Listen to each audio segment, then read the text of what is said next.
Hi, ಎಲ್ಲರಿಗೂ ನಮಸ್ಕಾರ. ನಾನು ನಿಮ್ಮ ಪ್ರೀತಿಯ ಗಾನ ಗಣಪತಿ. ಇವತ್ತೊಂದು ಸ್ಲ್ಯಾಂಟಿಂಗ್ ಆರ್ಚ್ ಡಿಸೈನ್ನ ತೋರಿಸ್ಕೊಡ್ತೀನಿ, ಯಾವ ಥರ ಮಾಡ್ಕೋಬೋದು ಅನ್ನೋದನ್ನ. ಅದಕ್ಕೆ ನಾನು ಹಾರೆಳೆ ದಾರ ತಗೊಂಡಿದ್ದೀನಿ, ಸ್ಯಾಂಪಲ್ ಪೀಸು. ಹಾಗೆ ಲೇಸ್ನ ಯೂಸ್ ಮಾಡ್ಕೊಳ್ತೀನಿ. ಹಾಗೇನೆ ನೋಡಿ, ಈ ಥರ ಬೀಡ್ ತಗೋಬೋದು. ಲಾಂಗ್ ಬೀಡ್ ತಗೊಳ್ಳಿ, ಈ ಥರ ಬೀಡ್ ಇದ್ರೆ ತುಂಬಾನೇ ಒಳ್ಳೇದು. ಫ್ಲವರ್ ಬೀಡ್ ಬೇಕಾದ್ರೂ ತಗೋಬೋದು. ಹಾಗೇನೆ ಈ ಥರ ಸ್ಮಾಲ್ ಬೀಡ್ ಬೇಕಾಗುತ್ತೆ. ಇಷ್ಟಿದ್ರೆ ಡಿಸೈನ್ ಕಂಪ್ಲೀಟ್ ಮಾಡ್ಕೋಬಹುದು. ಈಗ ಶುರು ಮಾಡೋಣ. ಮೊದಲಿಗೆ ಬಟ್ಟೆಗೆ ಲಾಕ್ ಮಾಡ್ಕೋಬೇಕು. ಇನ್ನೊಂದ್ಸಲ ಲಾಕ್ ಮಾಡ್ಕೊಳ್ತೀನಿ. ಅಲ್ಲಿಂದ 4 ಚೈನ್ 1 2 3 4 ನೋಡಿ. 4 ಆದ್ರೆ ಹಾಕೊಳ್ಳಿ, 5 ಆದ್ರೆ ಹಾಕೋಬಹುದು. ಅಲ್ಲಿಂದ ಎಲ್ಲಿ ಬರುತ್ತೆ ಅಲ್ಲಿಗೆ ಲಾಕ್ ಮಾಡ್ಕೊಳ್ತೀನಿ. ಮತ್ತೆ ನೋಡಿ, ಲಾಕ್ ಮಾಡ್ಕೊಂಡಲ್ವಾ, ಅದ್ರ ಪಕ್ಕದಲ್ಲೇ ಇನ್ನೊಂದು ಲಾಕ್. ಅಲ್ಲಿಂದ ದಾರ ಮೇಲೆ ಮಾಡ್ಕೊಳ್ತೀನಿ. ಮೇಲೆ ಮಾಡ್ಕೊಂಡು ನೋಡಿ, ಒಂದು ಬೀಡ್, ಅಲ್ಲಿಂದ ಬೀಡ್ ಲಾಕ್ ಮಾಡ್ಕೊಂಡು, ಇದು ಕೂಡ ಎಲ್ಲಿ ಬರುತ್ತೆ ಅಂತ ನೋಡ್ಕೊಂಡು ಲಾಕ್ ಮಾಡ್ಕೋಬೇಕಾಗುತ್ತೆ. ನೋಡಿ, ಈ ತರ ಲಾಕ್ ಮಾಡ್ಕೋಬೇಕು. ಇಲ್ಲಿ ಲಾಕ್ ಮಾಡ್ಕೊಂಡಲ್ವಾ, ಅಲ್ಲಿಂದ 6 ಚೈನ್ ಹಾಕೊಳ್ತೀನಿ. 1 2 3 4 5 6 ಚೈನ್ ಹಾಕಿ ನೋಡಿ, ಬ್ಯಾಕ್ ಸೈಡ್ಗೆ ಟರ್ನ್ ಮಾಡ್ಕೊಳ್ತೀನಿ. ಬ್ಯಾಕ್ ಸೈಡ್ಗೆ ಟರ್ನ್ ಮಾಡ್ಕೊಂಡು ನೋಡಿ, ಇಲ್ಲಿ 2 ಸಿಂಗಲ್ ಕ್ರೋಶೆ ಹಾಕಿದ್ದೆ ಅಲ್ವಾ, ಅದ್ರ ಮಧ್ಯಕ್ಕೆ ಇದನ್ನ ಲಾಕ್ ಮಾಡ್ಕೊಳ್ತೀನಿ. ಈ ತರ ಲಾಕ್ ಮಾಡ್ಕೊಂಡು ಅಲ್ಲಿಂದ 2 ಚೈನ್ 1 2 ಚೈನ್ ಮಾಡ್ಕೊಂಡು ಮತ್ತೆ ಫ್ರಂಟಿಗೆ ತಿರುಗಿಸ್ಕೊಳ್ತೀನಿ. ಫ್ರಂಟಿಗೆ ತಿರುಗಿಸ್ಕೊಂಡು ನೀಡಲ್ ಮೇಲೆ ಒಂದ್ಸಲ ದಾರ ಸುತ್ಕೊಳ್ತೀನಿ. ದಾರ ಸುತ್ಕೊಂಡು ಇಲ್ಲಿ ನೋಡಿ, ಇಲ್ಲಿ 6 ಚೈನ್ ಇದೆಯಲ್ಲ, ಅದ್ರ ಒಳಗಡೆಯಿಂದ ನೀಡಲ್ ಹಾಕಿ ದಾರನ ಎಳ್ಕೊಂಡು, ಈಗ ನೀಡಲ್ ಮೇಲೆ 3 ದಾರ ಇದೆ. 3 ದಾರದಲ್ಲಿ 2ರಲ್ಲಿ 1 2ರಲ್ಲಿ 1 ಡಬಲ್ ಕ್ರೋಶೆ ಕಂಬ ಆಯ್ತು. ಮತ್ತೆ ನೀಡಲ್ ಮೇಲೆ ದಾರ ಸುತ್ಕೊಂಡು ದಾರನ ಹಿಂಗೆ ಎಳ್ಕೊಳ್ತೀನಿ. ಅದನ್ನೂ ಕೂಡ 2ರಲ್ಲಿ 1 2ರಲ್ಲಿ 1 ಹೀಗೆ ಡಬಲ್ ಕ್ರೋಶೆ ಕಂಬ ಮಾಡ್ಕೋಬೇಕು. ಈಗ ಇಲ್ಲಿ ಚೈನ್ ಹಾಕಿದ್ದೆಲ್ಲ ಅದು ಕೂಡ ಕೌಂಟಿಗೆ ಬರುತ್ತೆ. ಆಗ 4 ಡಬಲ್ ಕ್ರೋಶೆ ಕಂಬ ಆದಾಗ ಆಗುತ್ತೆ. 4 5 6 7 8 9 10 11 12 ನೋಡಿ, 12 ಡಬಲ್ ಕ್ರೋಶೆ ಕಂಬ ಮಾಡ್ಕೊಂಡಿದ್ದೀನಿ. ನೋಡ್ಕೊಳ್ಳಿ, ನಿಮ್ಮದು ಬೀಡ್ ಯಾವ ಥರ ಇರುತ್ತೆ ಆ ಥರ ಬೀಡ್ ಮೇಲೆ ಡಿಪೆಂಡ್ ಆಗುತ್ತೆ ಎಷ್ಟು ಡಬಲ್ ಕ್ರೋಶೆ ಕಂಬ ಹಾಕೋಬೇಕು ಅಂತ. ನಾನಿಲ್ಲಿ 12 ಡಬಲ್ ಕ್ರೋಶೆ ಕಂಬ ಹಾಕೊಂಡಿದ್ದೀನಿ. ಅಲ್ಲಿಂದ ಇದು ಎಲ್ಲಿ ಬರುತ್ತೆ ಅಂತ ನೋಡಿಕೊಂಡು ಕರೆಕ್ಟಾಗಿ ಲಾಕ್ ಮಾಡ್ಕೊಳ್ತೀನಿ. ನೋಡಿ, ಈ ಥರ ಬರುತ್ತೆ.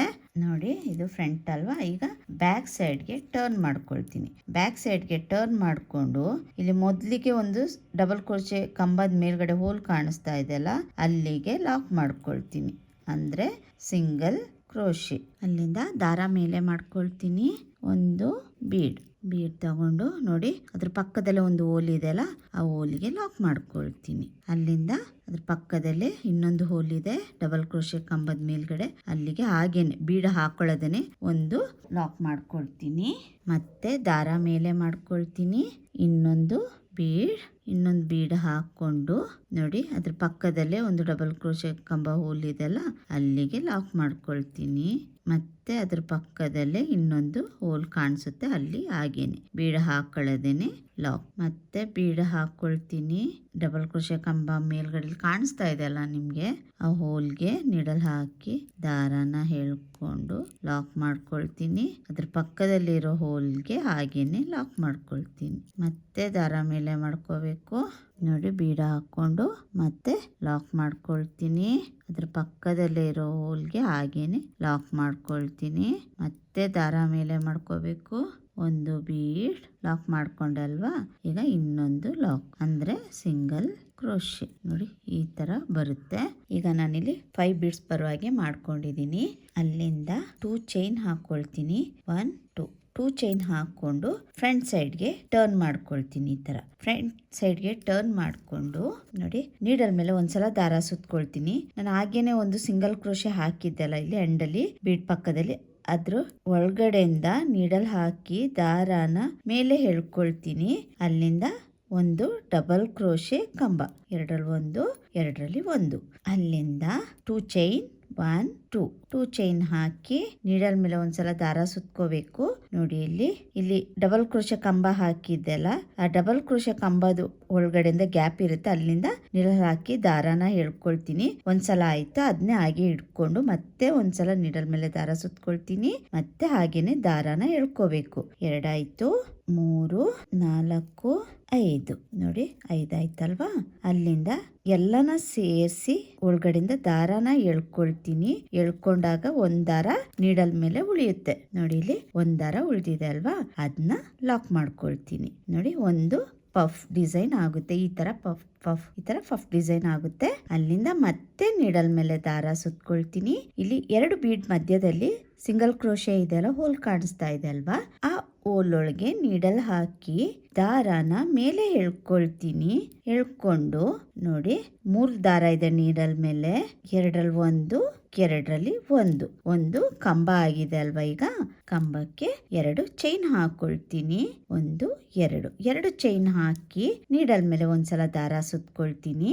ಮತ್ತೆ ಆ ಕಂಬದ ಒಳಗಡೆಯಿಂದ ನೀಡಲ್ ಹಾಕಿ ದಾರಾನ ಎಳ್ಕೊಳ್ತೀನಿ. ಒಂದಾಯ್ತು, 2 3 4 5 ಸಲ ಆಯ್ತಲ್ವಾ.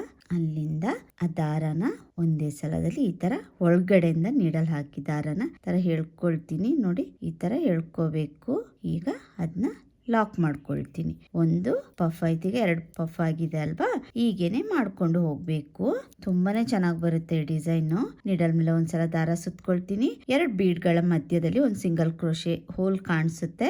ಅದ್ರ ಒಳಗಡೆಯಿಂದ ನೀಡಲ್ ಹಾಕಿ ದಾರಾನ ಎಳ್ಕೊಳ್ತೀನಿ. ನೀಡಲ್ ಮೇಲೆ ಈಗ 3 ದಾರ ಇದೆ. 3 ದಾರದಲ್ಲಿ 2ರಲ್ಲಿ 1, 2ರಲ್ಲಿ 1. ಅಲ್ಲಿಂದ 2 ಚೈನ್ 1 2 ಚೈನ್ ಹಾಕೊಂಡು ನೀಡಲ್ ಮೇಲೆ ಒಂದ್ಸಲ ದಾರ ಸುತ್ಕೊಳ್ತೀನಿ. ಈ ಡಬಲ್ ಕ್ರೋಶೆ ಕಂಬದ ಒಳಗಡೆಯಿಂದ ನೀಡಲ್ ಹಾಕಿ ದಾರಾನ ಎಳ್ಕೋಬೇಕು. ಈಗ ಒಂದಾಗಿದೆ, ಮತ್ತೆ 2 3 4 5 ನೋಡಿ 5 ಆಯ್ತಲ್ವಾ. ಅಲ್ಲಿಂದ ನೋಡಿ ಹೀಗೆ ದಾರಾನ ಮೆಲ್ಲಗೆ ಎಳ್ಕೋಬೇಕು ನೋಡಿ. ಎಳ್ಕೊಂಡಾದ್ಮೇಲೆ ಎಲ್ಲನ ಸೇರಿ ಲಾಕ್ ಮಾಡ್ಕೊಳ್ತೀನಿ. ಒಂದು ಪಫ್ ರೆಡಿ ಆಗುತ್ತೆ. ಮತ್ತೆ ನೀಡಲ್ ಮೇಲೆ ದಾರ ಸುತ್ಕೊಳ್ತೀನಿ. 2 ಬೀಡ್ಗಳ ಮಧ್ಯೆ ಸಿಂಗಲ್ ಕ್ರೋಶೆ ಹೋಲ್ ಕಾಣಿಸುತ್ತೆ. ಅದ್ರ ಒಳಗಡೆಯಿಂದ ನೀಡಲ್ ಹಾಕಿ ದಾರಾನ ಮೇಲೆ ಎಳ್ಕೊಳ್ತೀನಿ. ಅಲ್ಲಿಂದ ನೀಡಲ್ ಮೇಲೆ 3 ದಾರ ಇದೆ. 2ರಲ್ಲಿ 1 ಮತ್ತೆ 2 ಚೈನ್ 1 2 ಚೈನ್ ಆದ್ಮೇಲೆ ನೀಡಲ್ ಮೇಲೆ ಒಂದ್ಸಲ ದಾರ ಸುತ್ಕೊಳ್ತೀನಿ. ಆ ಡಬಲ್ ಕ್ರೋಶೆ ಕಂಬದ ಒಳಗಡೆಯಿಂದ ನೀಡಲ್ ಹಾಕಿ ದಾರಾನ ಮೇಲೆ ಎಳ್ಕೊಳ್ತೀನಿ. ಮತ್ತೆ ನೀಡಲ್ ಮೇಲೆ ದಾರ ಸುತ್ಕೊಂಡು ದಾರಾನ ಮೇಲೆ ಎಳ್ಕೊಂಡು ಈ ಫಿಂಗರ್ಲಿ ದಾರಾನ ಇಡ್ಕೋಬೇಕು. ಅಲ್ಲಿಂದ ಮತ್ತೆ ನೀಡಲ್ ಮೇಲೆ ದಾರ ಸುತ್ಕೊಂಡು ಅದೇ ಡಬಲ್ ಕ್ರೋಶೆ ಕಂಬದೊಳಗಡೆಯಿಂದ ದಾರಾನ ಎಳ್ಕೊಳ್ತೀನಿ. ಮತ್ತೆ ಸೇಮ್ ಹಾಗೇನೆ ಮಾಡ್ಕೊಂಡು ಹೋಗ್ಬೇಕು ನೋಡಿ. ಹೀಗೆ ಲಾಕ್ ಮಾಡ್ಕೊಳ್ತೀನಿ. ಇದೇ ತರ ಮಾಡ್ಕೊಂಡು ಹೋಗ್ಬೇಕು ನೋಡಿ. ಈ ತರ ಬರುತ್ತೆ. ಅಲ್ಲಿಂದ ಎಲ್ಲಿ ಬರುತ್ತೆ ಅಂತ ನೋಡ್ಕೊಂಡು ನೋಡಿ, ಇದು ಎಳ್ದು ಲಾಕ್ ಮಾಡೋದು ಬೇಡ. ಎಲ್ಲಿ ಬರುತ್ತೆ ಅಂತ ನೋಡ್ಕೊಂಡು ಲಾಕ್ ಮಾಡ್ಕೊಂಡ್ರೆ ಆಯ್ತು ನೋಡಿ. ಲಾಕ್ ಮಾಡ್ಕೊಂಡು ಮತ್ತೆ ಇನ್ನೊಂದ್ಸಲ ಲಾಕ್. ಅಲ್ಲಿಂದ 4 ಚೈನ್ 1 2 3 4 ನೋಡಿ. 4 ಚೈನ್ ಹಾಕಿ ಎಲ್ಲಿ ಬರುತ್ತೆ ಅಂತ ನೋಡ್ಕೊಂಡು ಲಾಕ್ ಮಾಡ್ಕೊಳ್ಳೋದು. ಮತ್ತೆ ಇನ್ನೊಂದ್ಸಲ ಲಾಕ್. ಅಲ್ಲಿಂದ ದಾರ ಮೇಲೆ ಮಾಡ್ಕೊಳ್ತೀನಿ. 1 ಬೀಡ್. ಈ ಡಿಸೈನ್ಗೆ ಈ ತರ ಬೀಡ್ ಹಾಕಿದ್ರೇನೆ ಸ್ವಲ್ಪ ಚೆನ್ನಾಗಿ ಕಾಣಿಸುತ್ತೆ. ಅದಕ್ಕೋಸ್ಕರ ನಾನು ಇದೇ ತರ ಬೀಡ್ ಹಾಕೊಳ್ತಾ ಇದ್ದೀನಿ. ಅಲ್ಲಿಂದ ನೋಡಿ ಇಲ್ಲಿ ಎಲ್ಲಿ ಬರುತ್ತೆ ಅಂತ ನೋಡ್ಕೊಂಡು ಅಲ್ಲಿಗೆ ಲಾಕ್ ಮಾಡ್ಕೊಳ್ತೀನಿ ನೋಡಿ. ಅಲ್ಲಿಂದ 6 ಚೈನ್ 1 2 3 4 5 6 ಚೈನ್ ಹಾಕೊಂಡು ಬ್ಯಾಕ್ ಸೈಡ್ಗೆ ಟರ್ನ್ ಮಾಡ್ಕೋಬೇಕು. ಟರ್ನ್ ಮಾಡ್ಕೊಂಡು ಇಲ್ಲಿ 2 ಸಿಂಗಲ್ ಕ್ರೋಶೆ ಲಾಕ್ ಮಾಡಿದ್ದೆಲ್ಲ 2 ಮಧ್ಯಕ್ಕೆ ಕಾಣಿಸ್ತಾ ಇದೆ ಅಲ್ವಾ, 2 ಮಧ್ಯಕ್ಕೆ ಲಾಕ್ ಮಾಡ್ಕೊಳ್ತೀನಿ ನೋಡಿ. 2 ಮಧ್ಯಕ್ಕೆ ಲಾಕ್ ಮಾಡ್ಕೋಬೇಕು. ಈ ತರ ಲಾಕ್ ಮಾಡ್ಕೊಂಡು 2 ಚೈನ್ 1 2 ಚೈನ್ ಹಾಕೊಂಡು ಫ್ರಂಟ್ಗೆ ಟರ್ನ್ ಮಾಡ್ಕೊಳ್ತೀನಿ.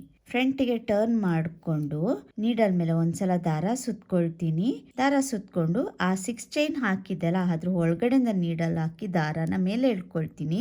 ನೀಡಲ್ ಮೇಲೆ 3 ದಾರ ಇದೆ. 3ರಲ್ಲಿ 2ರಲ್ಲಿ 1 2ರಲ್ಲಿ 1 ಡಬಲ್ ಕ್ರೋಶೆ ಆಯ್ತು. ಇದೇ ತರ ಈಗ ನಾನು 12 ಡಬಲ್ ಕ್ರೋಶೆ ಕಂಬ ಮಾಡ್ಕೊಳ್ತೀನಿ. 2 3 ಇದೇ ತರ ಕಂಬ ಮಾಡ್ಕೋಬೇಕು. ಇಲ್ಲಿ ನಾನು 12 ಡಬಲ್ ಕ್ರೋಶೆ ಕಂಬ ಮಾಡ್ಕೊಂಡಿದ್ದೀನಿ. ಅಲ್ಲಿಂದ ನೋಡಿ ಎಲ್ಲಿ ಬರುತ್ತೆ ಅಂತ ನೋಡಿಕೊಂಡು ಲಾಕ್ ಮಾಡ್ಕೊಳ್ತೀನಿ. ಲಾಕ್ ಮಾಡಿಕೊಂಡು ಮತ್ತೆ ನಾನು ಬ್ಯಾಕ್ ಸೈಡ್ಗೆ ಟರ್ನ್ ಮಾಡ್ಕೊಳ್ತೀನಿ. ನೋಡಿ, ಬ್ಯಾಕ್ ಸೈಡ್ಗೆ ಟರ್ನ್ ಮಾಡಿಕೊಂಡು ಇಲ್ಲಿ ಫಸ್ಟ್ ಡಬಲ್ ಕ್ರೋಶೆ ಕಂಬ ಮೇಲ್ಗಡೆ ಹೋಲ್ ಕಾಣಿಸ್ತಾ ಇದೆಯಲ್ಲ, ಅಲ್ಲಿಗೆ ಒಂದು ಸಿಂಗಲ್ ಕ್ರೋಶೆ, ಅಲ್ಲಿಂದ ದಾರ ಮೇಲೆ ಮಾಡ್ಕೊಳ್ತೀನಿ. ಒಂದು ಬೀಡ್ ಲಾಕ್ ಮಾಡ್ಕೊಳ್ಳಲ್ಲ, ಡೈರೆಕ್ಟ್ ಆಗಿ ಇಲ್ಲಿ ಅದ್ರ ಪಕ್ಕದಲ್ಲಿ ಇನ್ನೊಂದು ಹೋಲ್ ಕಾಣಿಸ್ತಾ ಇದೆಯಲ್ಲ, ಆ ಹೋಲ್ಗೆ ಲಾಕ್ ಮಾಡ್ಕೊಳ್ತೀನಿ. ಮತ್ತೆ ಬೀಡ್ ಹಾಕೊಳ್ಳದೇನೆ ಇನ್ನೊಂದು ಲಾಕ್, ಆ ಬೀಡ್ ಪಕ್ಕ ಇನ್ನೊಂದು ಹೋಲ್ ಇದೆ, ಅಲ್ಲಿಗೆ ಲಾಕ್ ಮಾಡ್ಕೊಂಡೆ. ಮತ್ತೆ ದಾರ ಮೇಲೆ ಮಾಡ್ಕೊಳ್ತೀನಿ. ಅದ್ರ ಪಕ್ಕದಲ್ಲೇ ಇನ್ನೊಂದು ಹೋಲ್ ಇದೆ ಅಲ್ವಾ, ಅಲ್ಲಿಗೆ ಲಾಕ್, ಅಲ್ಲಿಂದ ಅದ್ರ ಪಕ್ಕದಲ್ಲೇ ಇನ್ನೊಂದು ಹೋಲ್ ಇದೆ, ಅಲ್ಲಿಗೆ ಲಾಕ್ ಮಾಡ್ಕೊಳ್ತೀನಿ. ಬೀಡ ಹಾಕೊಳ್ಳೋದನ್ನೇ ಲಾಕ್ ಮಾಡ್ಕೊಂಡೆ. ಮತ್ತೆ ದಾರ ಮೇಲೆ ಮಾಡ್ಕೊಳ್ತೀನಿ. ನೋಡಿ, ಬೀಡ ಹಾಕೊಳ್ತೀನಿ. ಮತ್ತೆ ಅದ್ರ ಪಕ್ಕದಲ್ಲಿ ಡಬಲ್ ಕ್ರೋಶೆ ಕಂಬ ಮೇಲ್ಗಡೆ ಹೋಲ್ ಕಾಣಿಸುತ್ತೆ, ಅಲ್ಲಿಗೆ ಲಾಕ್ ಮಾಡ್ಕೊಳ್ತೀನಿ. ಇನ್ನೊಂದು ಡಬಲ್ ಕ್ರೋಶೆ ಕಂಬ ಮೇಲ್ಗಡೆ ಇನ್ನೊಂದು ಹೋಲ್ ಇದೆಲ್ಲ, ಅಲ್ಲಿಗೆ ಬೀಡ ಹಾಕೊಳ್ಳೋದೇನೆ ಲಾಕ್ ಮಾಡ್ಕೊಳ್ತೀನಿ. ಹೀಗೇನೆ ಕಂಪ್ಲೀಟ್ ಮಾಡ್ಕೊಂಡು ಹೋಗ್ತೀನಿ. 5 ಬೀಡ್ ಬರೋ ಹಾಗೆ ಮಾಡ್ಕೊಂಡಿದ್ದೀನಿ. 2 ಚೈನ್ ಹಾಕೊಳ್ತೀನಿ. 2 ಚೈನ್ ಹಾಕೊಂಡು ಫ್ರಂಟ್ ಸೈಡ್ಗೆ ಟರ್ನ್ ಮಾಡ್ಕೊಳ್ತೀನಿ. ಫ್ರಂಟ್ ಸೈಡ್ಗೆ ಟರ್ನ್ ಮಾಡ್ಕೊಂಡು ನೀಡಲ್ ಮೇಲೆ ಒಂದ್ಸಲ ದಾರ ಸುತ್ಕೊಳ್ತೀನಿ. ಇಲ್ಲಿ ಬೀಡ್ ಪಕ್ಕದಲ್ಲಿ ಒಂದು ಸಿಂಗಲ್ ಕ್ರೋಶೆ ಹೋಲ್ ಇದೆ ಅಲ್ವಾ, ಅದ್ರ ಒಳಗಡೆಯಿಂದ ನೀಡಲ್ ಹಾಕಿ ದಾರಾನ ಮೇಲೆ ಎಳ್ಕೊಳ್ತೀನಿ. ಎಳ್ಕೊಂಡು ನೋಡಿ, ನೀಡಲ್ ಮೇಲೆ ಈಗ 3 ದಾರ ಇದೆ, 2ರಲ್ಲಿ 1, 2ರಲ್ಲಿ 1, ಅಲ್ಲಿಂದ 2 ಚೈನ್ 1 2 ಚೈನ್ ಹಾಕೊಂಡು ನೀಡಲ್ ಮೇಲೆ ಒಂದ್ಸಲ ದಾರ ಸುತ್ಕೊಳ್ತೀನಿ. ಇಲ್ಲಿಗ ಒಂದು ಡಬಲ್ ಕ್ರೋಶೆ ಕಂಬ ಇದೆ ಅಲ್ಲ, ಅದ್ರ ಒಳಗಡೆಯಿಂದ ನೀಡಲ್ ಹಾಕಿ ದಾರಾನ ಎಳ್ಕೊಳ್ತೀನಿ. 1 2 3 4 5, ಅಲ್ಲಿಂದ ನೀಡಲ್ ಮೇಲೆ ಒಂದ್ಸಲ ದಾರ ಸುತ್ಕೊಂಡು ನೋಡಿ, ದಾರದ ಒಳಗಡೆಯಿಂದ ಅಷ್ಟು ದಾರದ ಒಳಗಡೆಯಿಂದ ಈ ದಾರ ಎಳ್ಕೊಳ್ತೀನಿ. ಅಲ್ಲಿಂದ ಅಷ್ಟು ದಾರವನ್ನು ಲಾಕ್ ಮಾಡ್ಕೊಳ್ತೀನಿ. ನೋಡಿ, ಒಂದು ಪಫ್ ಡಿಸೈನ್ ಅಲ್ಲಿಗೆ ಫಾರ್ಮ್ ಆಯಿತು. ಈ ತರ ಬರುತ್ತೆ. ಮತ್ತೆ ನೀಡಲ್ ಮೇಲೆ ದಾರ ಸುತ್ಕೊಳ್ತೀನಿ. ಪಕ್ಕದಲ್ಲಿ 2 ಬೀಡ್ ಮಧ್ಯದಲ್ಲಿ ಹೋಲ್ ಕಾಣಿಸ್ತಾ ಇದೆಯಲ್ಲ, ಆ ಹೋಲ್ ಒಳಗಡೆಗೆ ನೀಡಲ್ ಹಾಕ್ತೀನಿ. ನೋಡಿ, ದಾರಾನ ಮೇಲೆ ಎಳ್ಕೊಂಡು ನೋಡಿ ಡಬಲ್ ಕ್ರೋಶೆ ಕಂಬ, ಮತ್ತೆ 2 ಚೈನ್ 1 2, ಅಲ್ಲಿಂದ ನೀಡಲ್ ಮೇಲೆ ಒಂದ್ಸಲ ದಾರ ಸುತ್ಕೊಂಡು ಆ ಡಬಲ್ ಕ್ರೋಶೆ ಕಂಬದ ಒಳಗಡೆಯಿಂದ ನೀಡಲ್ ಹಾಕಿ ದಾರಾನ ಎಳ್ಕೊಳ್ತೀನಿ. 1 2 3 4 5, ನೋಡಿ ಅಲ್ಲಿಂದ ಎಲ್ಲ ದಾರಾನ ಒಂದಾಗಿ ಸೇರಿಸ್ಕೊಂಡು ನೋಡಿ ಈ ತರ ಲಾಕ್ ಮಾಡ್ಕೊಳ್ತೀನಿ.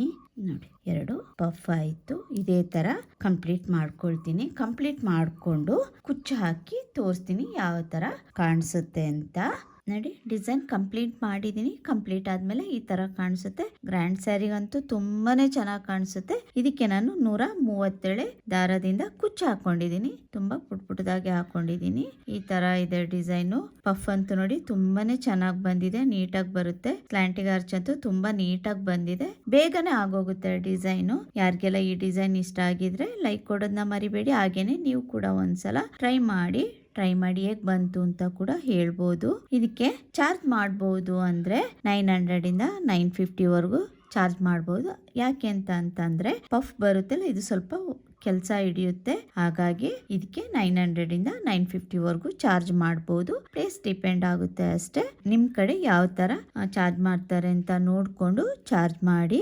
ಯಾರೆಲ್ಲ ಹೊಸಬ್ರು ನನ್ನ ವಿಡಿಯೋಸ್ ನೋಡ್ತಾ ಇದ್ದೀರಾ, ದಯವಿಟ್ಟು ಸಬ್ಸ್ಕ್ರೈಬ್ ಮಾಡ್ಕೊಳ್ಳಿ. ಹಾಗೇನೆ ಸಪೋರ್ಟ್ ಮಾಡಿ. ನಿಮ್ಗೆ ಡಿಸೈನ್ ಇಷ್ಟ ಆಯ್ತು ಅಂದ್ರೆ ಲೈಕ್ ಕೊಡೋದನ್ನ ಮರಿಬೇಡಿ. ಹಾಗೇನೆ ನನ್ನ ವಿಡಿಯೋಸ್ನ ಕೊನೆವರೆಗೂ ನೋಡಿದ್ದಕ್ಕೆ ಧನ್ಯವಾದಗಳು. ಯಾರೆಲ್ಲ ಸಬ್ಸ್ಕ್ರೈಬ್ ಮಾಡದೆ ನೋಡ್ತಾ ಇದ್ದೀರಾ, ದಯವಿಟ್ಟು ಸಬ್ಸ್ಕ್ರೈಬ್ ಮಾಡ್ಕೊಳ್ಳಿ.